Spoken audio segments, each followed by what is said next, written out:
പാലടി ഗാനത്തിന്റെ പേരിൽ കേസെടുത്തത് കെട്ടുകേഴ്വിയില്ലാത്ത കാര്യമെന്ന് പ്രതിപക്ഷ നേതാവ് വി.ഡി. സതീശൻ. പാലടി ഗാനം ആരുടെയും മതവികാരത്തെ വ്രണപ്പെടുത്തുന്നതല്ലെന്നും വി.ഡി. സതീശൻ പറഞ്ഞു.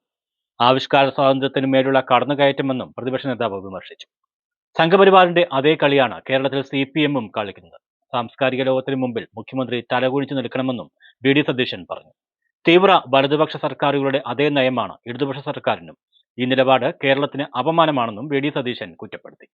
കഴിഞ്ഞ എത്രയോ മാസങ്ങളായി ഈ വൈസ് ചാൻസലർ നിയമനത്തിന്റെ പേരിൽ ഗവർണർക്കെതിരായി സമരവും യൂണിവേഴ്സിറ്റിയിൽ കലാപവുമാണ് CPM ഉണ്ടാക്കിയത്.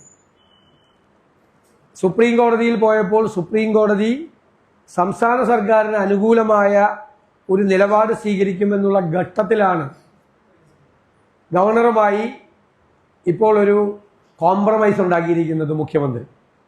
യഥാർത്ഥത്തിൽ സംസ്ഥാനത്തിന്റെ താല്പര്യങ്ങൾക്ക് വിരുദ്ധമായിട്ടുള്ള ഒരു കോംപ്രമൈസാണ്.